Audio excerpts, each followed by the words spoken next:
there is a path to victory. We launched this campaign intending to win. The reason we suspended the race last week is with Indiana's loss, I didn't see a viable path to victory. If that changes, we will certainly respond accordingly. We've suspended the campaign because I can see no viable path to victory. Of course, if that changed, we would reconsider things. But let's be clear, we're not going to win Nebraska today. There should be no mystery, no excitement in that. If circumstances change, we will always assess changed circumstances. It's all about keeping your voters loyal to you, I think, for what comes next in 2020. Ted Cruz talking about a path to victory if one suddenly opened up. Let's be clear here, one is not opening up. Donald Trump is expected to get to 1237, the majority needed. And there are some new polls in swing states about a possible general election. A Quinnipiac poll out in Ohio and Florida and Pennsylvania. And there you see the numbers. Hillary Clinton essentially within the margin of error on all three states. But in Ohio, Donald Trump doing a little bit better there. Also today, another vanquished opponent on the GOP side, Marco Rubio, speaking out for the first time again.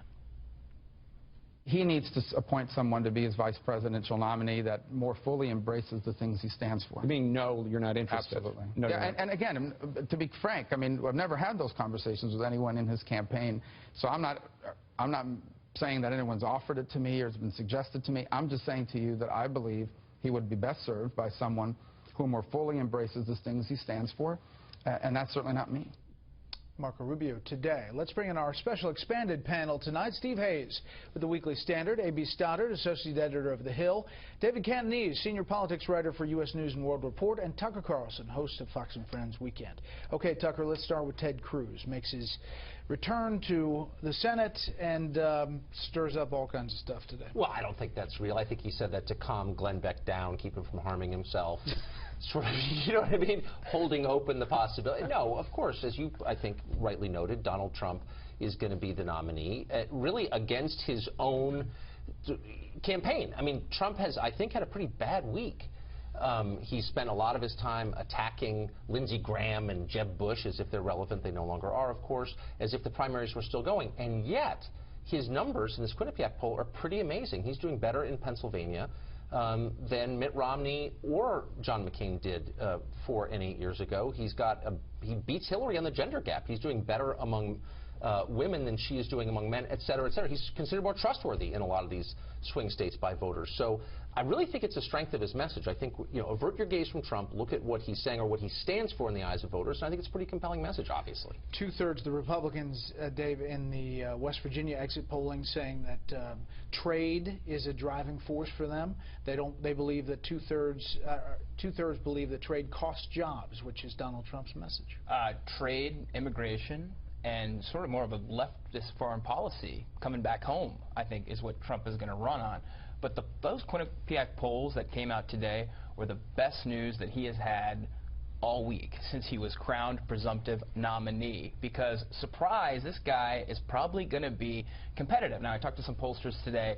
They have some problems with the weighting in some of these states, not enough African Americans in Florida, not enough independents here and there. But the bottom line is, you know, after a week of a lot of party leaders saying, oh, we're hedging and hawing over whether they can support him, now, this is going to quell a lot of that. If these polls hold up and this is what the election looks like in August, people are going to get on board. Yeah, and it is good news as you continue to look at the exit polls out of West Virginia and some out of Nebraska popping up here. But there is another poll tonight, AB, that shows Utah is close with Hillary Clinton and Donald Trump. And Utah is the reddest of red states. So, you know, obviously you read into these polls in different states different things. Right. Mississippi is in play at this point. Doesn't mean it's going to last, but when Mississippi and Utah are in play, that's not a good sign for the Republican nominee. But the Quinnipiac polls are great news, and I think David's right. It will calm the queasiness of Republicans who think he's going to lose in a landslide. But, yes, he still has a mountain to climb. There are race and gender gaps within those polls that are good news for him still. He has to he's got to go beyond a white voter base. He's just got to expand it, and that's the work he's going to do. Look, all his polling since he joined the nomination, the primary, you know, he topped the polls the entire time. Now he's at the bottom. It doesn't mean that these polls aren't real. He's got to make up some of this. And I think some of his tactics on, you know, Hillary as a dirty, mean, nasty enabler are just futile. I just don't. I think they're a waste of his time. But clearly they're coming differently at Hillary Clinton than any other Republican has. But there's so much to go after her on, the email scandal, her deception, her dishonesty. There's so much there. Benghazi, just skip this stuff about, you know, being an enabler. I mean, I just think that he should go after some women voters if he really wants to win in November. What does he have to do, Steve, Trump, up on Capitol Hill Thursday with Ryan and McConnell? Well, I think he's first got to commit himself to outreach. I mean, what we've seen in this past week in response to Paul Ryan's withholding of his immediate endorsement is Donald Trump sort of lashing out. And, you know, Sarah Palin, a top surrogate for Trump, going after Paul Ryan, says she's going to primary him. He's going to be like Eric Cantor. He's going to lose his seat. Trump himself taking shots at the people who are resisted or sort of coming to Trump or open to coming to Trump with resignation. I think he's got to embrace those. We've seen this before, actually, in 2008 and in 2012. In 2008, I remember sitting on the Straight Talk Express with John McCain, asking him why he wasn't reaching out more to conservatives, why he wasn't picking up the phone and calling Rush Limbaugh and Sean Hannity, trying to bridge that gap. And McCain's answer to me basically at the time was, I don't need to. Mitt Romney came late, I think, to embracing and trying to go after the Tea Party, make sure that they were enthusiastic about him. He didn't have as much success as he might have had. Donald Trump saying this weekend, I don't need the conservatives, that is crazy. If he doesn't have the conservatives beyond the Never-Trumpers, he will lose. But Ted Cruz wouldn't answer today whether he was going to officially endorse Donald Trump. He wouldn't take the question, really.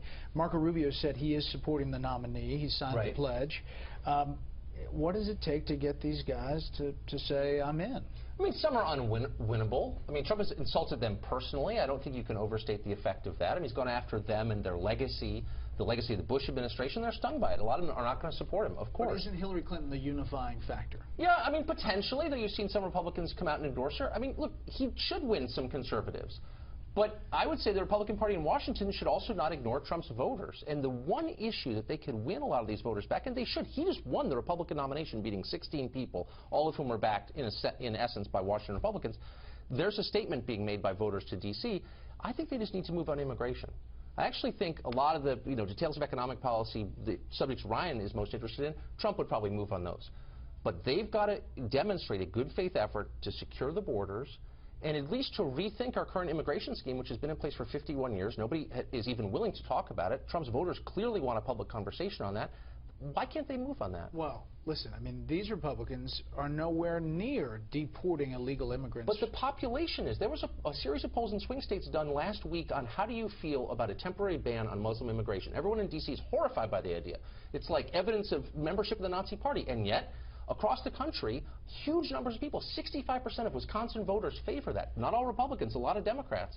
It doesn't mean you should back it. It does mean you need to rethink your comfortable assumptions about immigration if you're the Republican Party. Sure, but if you have principles, if you believe that we shouldn't, in effect, ban a religion, don't ban a religion. You know, it's in a country founded on freedom of religion. It's not a good idea to ban a religion. It's a little more complex even than with asterisks. No, Republicans can't just cast aside their principles. And no free trade because that. Donald Trump comes around and this orange guy suggests that free trade is bad. We're going to throw away 300 I've been here years a long of Adam time. Smith. I haven't noticed a lot of principles among Republicans in Washington. Perhaps they're hiding them well. I would just say, look at Europe. Look at the destruction of Europe underway now. What are the lessons we draw? It doesn't mean you need to ban people who are Muslims. I agree. That's an overstatement and kind of crazy. But it does mean keeping your immigration regime the same in the face of what's happening in Europe is equally crazy. No, I agree with you entirely. I think they need to respond to this. Clearly, there's and they haven't. They refuse to. But if you make the argument, you're not making it, others have made it, that they just cast aside these pillars of conservatism because they're unpopular because Donald Trump is making certain arguments about trade and about other things. I think that's unwise, and I think that's one of the reasons that you're seeing this resistance from some people. They don't want to support somebody who opposes the things that they fought for and held most dear for years. So if open borders is one of the things they held most dear for years, they're going to have to give up on it because the country just doesn't support it. They've defended it, and they need to change.